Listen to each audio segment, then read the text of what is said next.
Nah, akan tetapi yang penting kita lihat di sini, meskipun tadi saya katakan bahwa Sokaraja itu menjadi salah satu daerah epicentrum pergerakan nasional, gitu ya.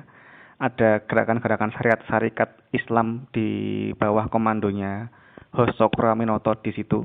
Tetapi secara DNA kulturalnya, ternyata Sokaraja atau Banyumas Raya itu lebih dominan pada Nahdlatul Ulama, gitu ya. Dan kita bisa melihat pada tahun 1930, gitu ya, itu Sokaraja itu menjadi pusat Nahdlatul Ulama. Di sana ada seorang pimpinan Nahdlatul Ulama yang bernama Haji atau Raden Haji Mokhtar. Jadi dia memimpin menjadi konsul Nahdlatul Ulama.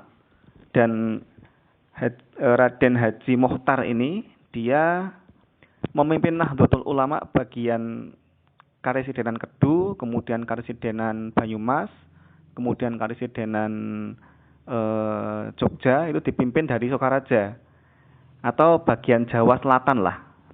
Jawa bagian selatan dipimpin dari Sokaraja, yang dalam bukunya Ki Haji Saifuddin Zuhri disebutkan ada 13 cabang yang dipimpin dari Sokaraja. Artinya sejak dulu sebelum kemerdekaan itu memang daerah Banyumas itu menjadi basis kulturalnya Nahdlatul Ulama, gitu ya, dan kuat ya.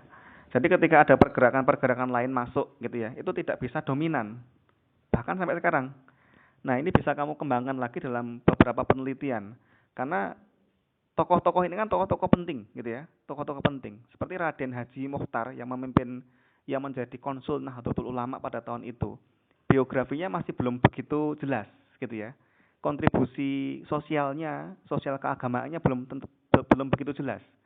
Kontribusinya pada pendidikan Islam itu belum diteliti banyak, gitu ya. Makanya kalau kamu ingin menulis penelitian-penelitian lanjutan terkait dengan tokoh-tokoh itu menarik sekali dan akan memiliki kontribusi keilmuan yang sangat sangat baik, gitu ya. Itu bisa kamu pertimbangkan nanti ya kalau nulis skripsi.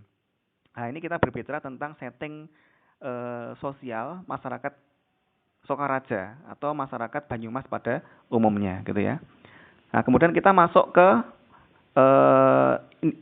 pribadi Saifuddin Zuhri, ya. Tahun 1937, Saifuddin Zuhri muda itu hijrah ke Solo, gitu ya. Dari Banyumas dia hijrah ke Solo untuk mengenyam pendidikan.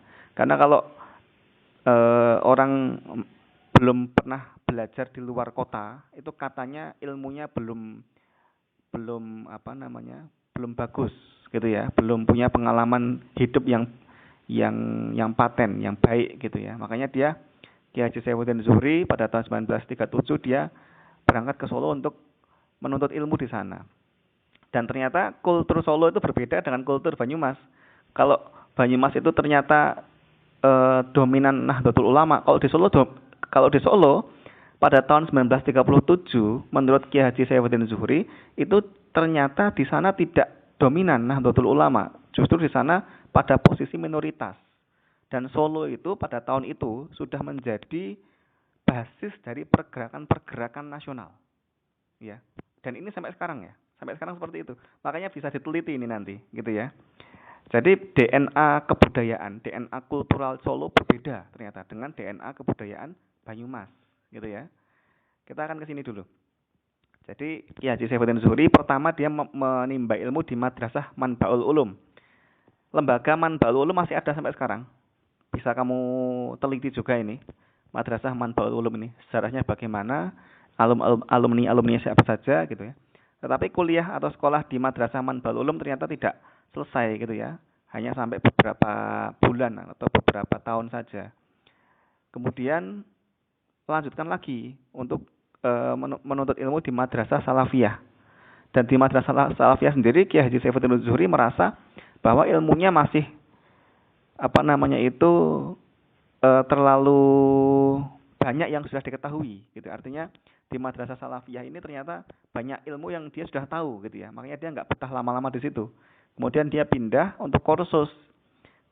Kursusnya ini adalah kursus jurnalistik. Nah, kursus jurnalistik ini nanti akan berpengaruh pada karirnya, karena nanti Saifuddin Zuhri ini banyak menulis di media-media massa, banyak menulis buku, banyak menulis media di koran-koran, gitu ya, Yang dari tulisan-tulisan itulah nanti Saifuddin Zuhri dikenal oleh para kiai-kiai sepuh pendiri Nahdlatul Ulama, gitu ya.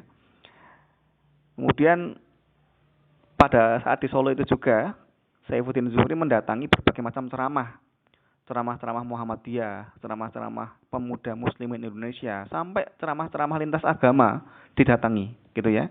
Dan pada saat itu disampaikan bahwa Nahdlatul Ulama di Solo memang sangat minoritas. Bahkan sampai sekarang, kalau kamu ke Solo, Nahdlatul Ulama minoritas. Di sana berbeda. DNA sosial kebudayaannya berbeda dengan Banyumas, gitu ya. Kemudian di Solo juga Saifuddin Zuhri sempat belajar di Madrasah Al-Islam. Ini masih ada nih yayasannya sampai sekarang. Nah, dari pengalaman itu, ya, akhirnya dia kembali lagi ke Banyumas, ke Sokaraja, dan mendirikan lembaga Islam yang namanya Islamist Western School, gitu ya, yang dipimpin sendiri olehnya, gitu ya, pada tahun 1937, gitu ya. Nah, secara nasional ini ya, kita ngomong secara nasional dulu. Jadi tahun 1939 itu di dalam kancah nasional itu terjadi tadi saya katakan ini ya, Kiai Haji Saifuddin Zuhri dia kursus jurnalistik gitu ya, kursus jurnalistik dan menulis banyak di banyak media gitu ya. Sampai kemudian pada tahun 1939 datang sebuah surat dari putranya Kiai Haji Hasyim Asy'ari, pendiri Nahdlatul Ulama, Hadratus Syekh gitu ya. Yang surat ini ya meminta untuk atau memohon kepada Kiai Haji Saifuddin Zuhri untuk berkenan hadir ke Tebu Ireng gitu ya, ke Pondok Pesantren Tebu Ireng saat itu. Nah, ini adalah momentum pertama bagi Kiai Haji Saifuddin Zuhri berinteraksi dengan para tokoh-tokoh nasional lainnya nanti, gitu ya. Pada saat itu, pada tahun 1939, Kiai Haji Wahid Hasyim ini bukan orang sembarangan ini. Ini bukan hanya sekedar putranya siapa? Bukan hanya sekedar putranya Hasyim Asy'ari gitu ya.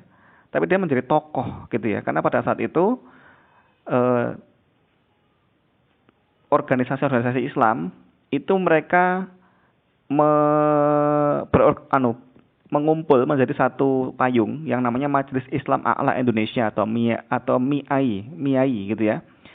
Yang masing-masing memiliki perwakilan. Ada PSII memiliki wakil, PII memiliki wakil, Muhammadiyah memiliki wakil, Al-Irsyad memiliki wakil, kemudian Persis memiliki wakil yang diketuai oleh Hadratus Syekh Hasyim Asy'ari gitu ya.